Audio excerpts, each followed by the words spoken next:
What is up, guys? And today I want to tell you about the most underrated city of all of Europe. But before we start, we had a 3-hour journey taking us from the south in Lagos all the way to the beautiful Lisbon. Feels good to be back in Thailand. There's tuk-tuks everywhere. Ooh, oh my gosh. This is an incredible looking bakery. So we're gonna be trying these out right here. It's a pastel de nata. Apparently you'll see a lot of these throughout all of Lisbon. This is amazing. Literal 10 out of 10.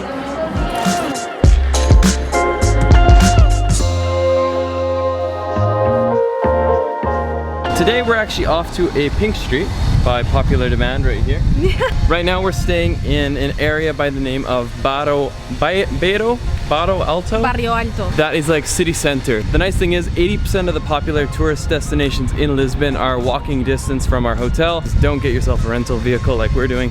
We paid 27 euros for parking last night for like a 12-hour period. Let's just say we don't even need the car.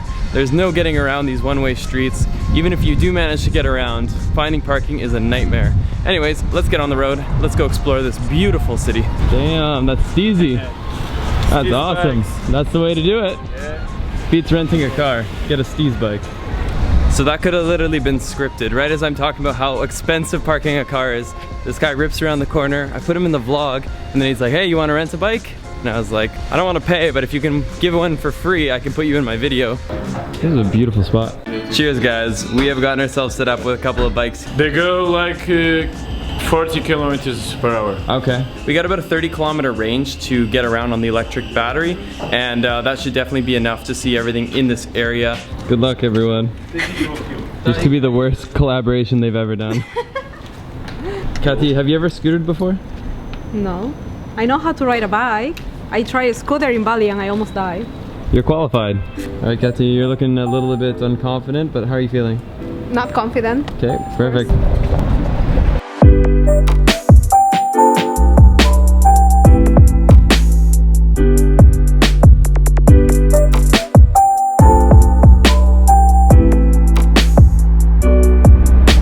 Stop number 1, underneath the bridge. It is so loud, it's so windy. We might get blown into the ocean. Woo! It's very windy.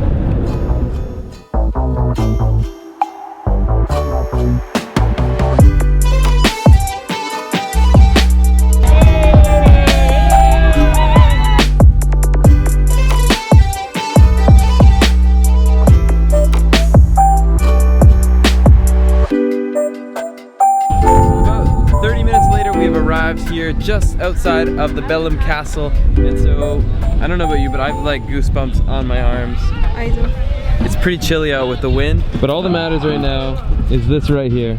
We have found the DIY smoothie station. You power the smoothie with a bicycle. The castle's very cool. It's definitely one of the main tourist points here, so it's busy. But for me, if you're gonna come all the way here, I think you should make a journey out of it. And that's where this like electric scooter has slotted so nicely into today. The fact that it wasn't just about like taking a taxi to get here to see a castle. For me, castles don't really excite me that much. Whatever you choose to do, I think this whole seafront is definitely a nice little afternoon activity. So we're back in the old city here, and we are looking for the pink alleyway, the pink street. I asked the guy here, he's like, oh yeah. He just like kind of points down this alleyway, and it almost looks like something out of Harry Potter, like kind of a dingy looking alleyway, but just a little further back, I can see the pink. I can see the pink walkway.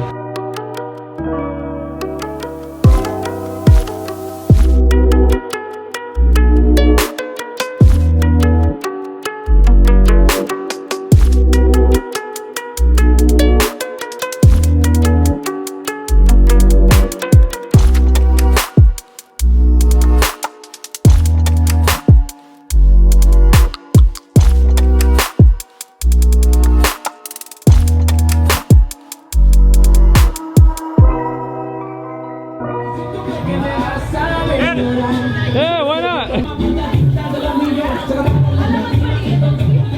Thank you.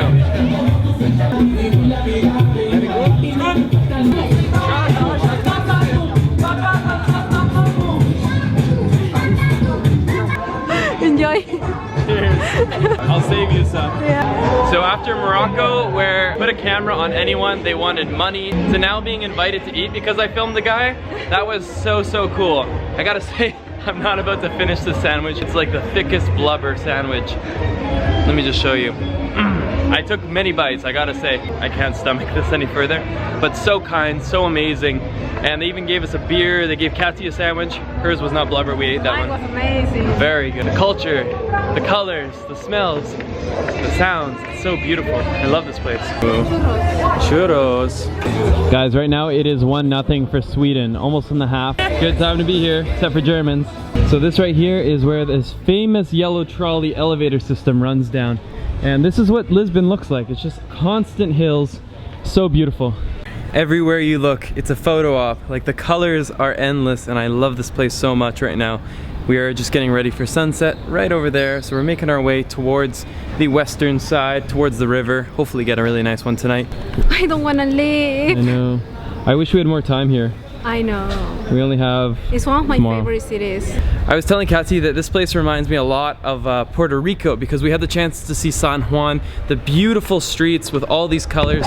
But Lisbon has something so unique. There's just such a life to it. You can see the history, you know, like leather goods. Some things look better when they're older, and or fine wine, or Kathy, you know.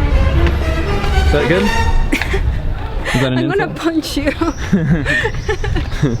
This looks like Banksy, or at least Banksy inspired. A cannon or a mortar blowing off some roses. What are your thoughts on that piece? I like it, but I don't think it's a real one because usually they are protected. That's true. The hills. The hills are so big. We took a few wrong turns, but then We made it. we made it. Oh my gosh. This is so beautiful. It's an open terrace, but there's a restaurant right there.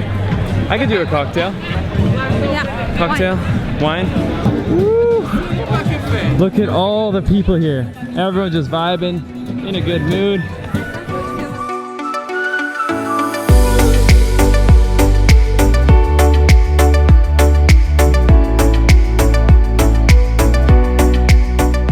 So we just got back to our hotel and turns out it also has a rooftop bar. Check out the view. Looking over beautiful Lisbon as the sun has now set. And it is cocktail hour. Hola amigos, chanchitos. We are back at the room here. Give you a quick little show. Look at that. Mirror, hello. Ooh, there's 5 of me. Look at that. Even more of me over here. So apparently right in front of our hotel is the spot to go because we're having a really late dinner. It's about 11 p.m. right now. Oh my gosh, I just tripped. Made a fool of myself. We're staying at this place called Nine Mercy. Mercy. And yeah, it's nice. It's quite very modern. Not my typical style, but I like it. One test for you. No, I'm okay. Down the alley we go, down the alley we go.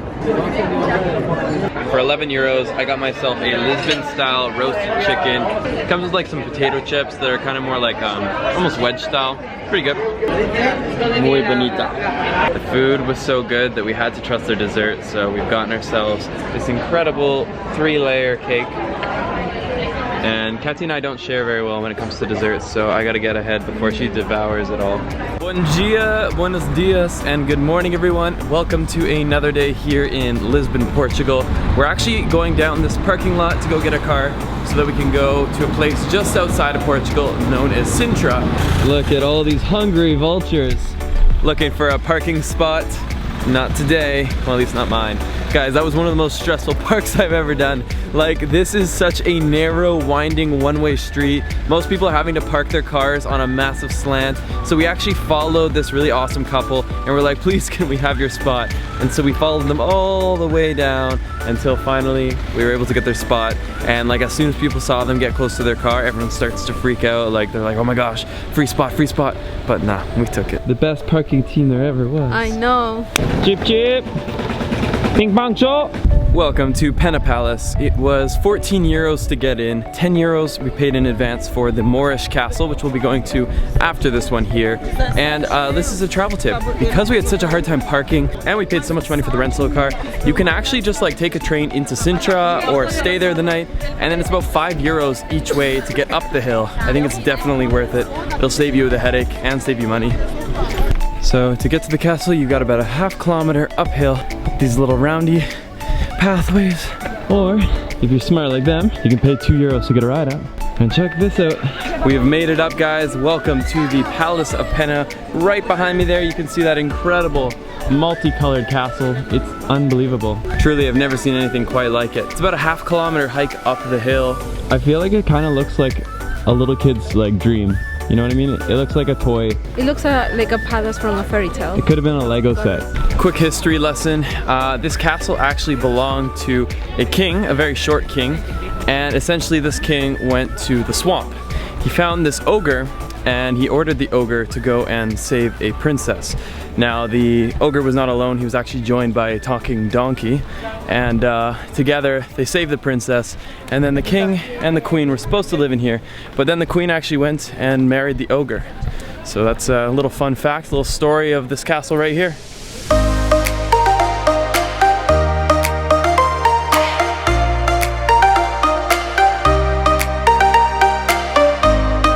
Like, don't get me wrong, it's absolutely beautiful, but I can't help but feel like the king was like inspired by their toddler when they built this. Like, I feel like I could have like a massive toy truck right next to it. I love this. Yeah, it's very interesting. I've never seen anything like it in my entire life. The most incredible thing of it all too is the location. Like right now, we are just up in the mountains. There's actually a bit of a valley. I'll show you it when we get a better view, but you can see how high up we are. We were winding and winding. And check it out, a drawbridge with alligators below. Goodbye. Do you want to be in the video? Yeah, I'll put you in the video. No, my dad makes videos as well. You make videos as well? I mean, as a hobby. That's awesome. How do we find you? Description, link in the description. Always plug. What's the name of the channel? It's TRUSZKO. So he came up and said hi. I guess he's been watching the videos for how long now? For more than a year. Wow. Yeah, that's awesome. Series on La Vagabond and Southeast Asia. Oh, Wait, really? On the sailboat? Yeah, I traveled with him. Nice to meet you guys. Bye. See you, enjoy your trip. I found the princess. She got creeped out a little bit. Yeah.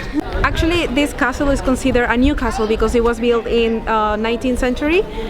It was a monastery before, but when the people living here decided to move to Belem, where we saw that beautiful tower, a king called Edward Fernando II bought it, and he decided to build this massive, beautiful castle. The main reason was that he wanted to give an amazing gift to his wife.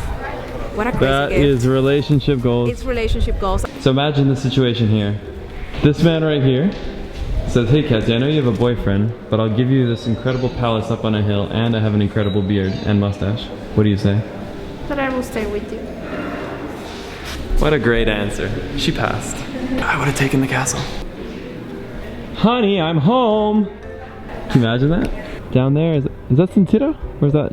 No, it's, Why you keep saying Sintra? I don't know, I'm fancy like that. Kathy, do you think when you die they'll do this to your house in Peru? Probably. They'll have little house tours? Yeah, for sure.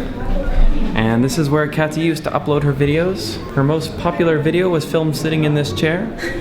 Right there. It looks like a tentacle. I think I give the like most offensive historical tours of all time.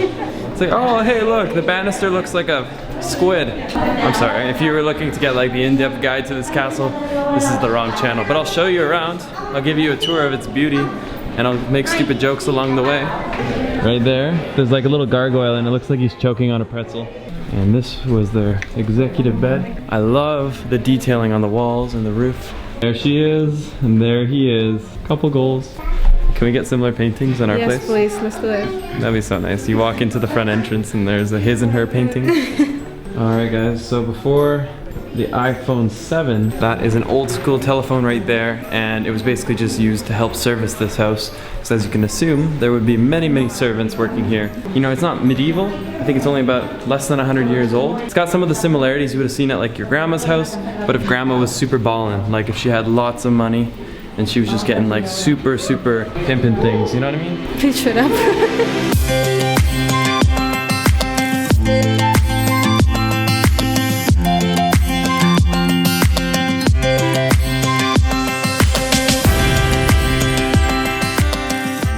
Sometimes people ask me why I don't travel more to places like Europe, and I think the answer is pretty easy. It's because there's three main things I associate with Europe: museums, castles, and sore feet. lots and lots of walking around, lots of sightseeing. And the thing is, like, it's beautiful, it truly is. Sintra's insane, but it doesn't excite me in the same way that like getting lost does on the scooter, going and exploring an island, and I don't know, tropical vibes get me more excited than castles do. So I'm definitely giving this a big recommendation, but it's kind of like one of those European castle days where you kind of saw a lot of things, but now you're exhausted. You know, you haven't really had good food, you haven't really seen things that are authentic, and I just feel like I'm another one of the tourists. So for me, I liked it, but I definitely kind of want to find those more authentic experiences, and I'm sure there are lots of them here in Sintra. Today we kind of took the Reader's Digest version, the typical tourist day in Sintra version, but overall I still give it a thumbs up. I still think it's absolutely beautiful. Tomorrow morning we have to pack and fly 20 hours back to Canada. I am not excited for that. 20 hours? Well, that's like 18 and a half. Oh, what? That's a lot. I thought it was like 9. Oh, what? Ya terminó nuestro día en Sintra. We have made it back to Lisbon, and if you know anything about most of Europe, it's that they like to eat late, but Kathy and I have not eaten today. We're gonna go grab a rather early dinner, but I could not be more excited. We've arrived here at a place by the name of Bairro do Vaias. I have no idea how to say that. So we almost got talked out of having Portuguese food because this restaurant upstairs serves Peruana food. So she got pretty excited. Yeah, I miss my French. But we're gonna have some Portuguese because it's our last moments here, which is really sad to say. Like, I've had such a great time here in the country, and Lisbon in particular has been the highlight for me, and I need to come back here as soon as possible. Like I said, I really want to do like a 2-week series where I become acquainted with the area, I become a semi-local. I want to experience as the locals would see it. That was amazing. Like, honestly, one of my favorite meals that I've had here in this trip, definitely right here. Come check it out. Make sure you order the cod, it was so good, and then get the cafe cocktail. Ooh, there they are. So guys, I couldn't think of a more poetic way to end this trip to Lisbon than to finish it where we started it, by eating the thing that we ate at the very beginning. Una pastel de nada. Cheers. Nada. De nada. De nada. And guys, let's get lost again in the next one.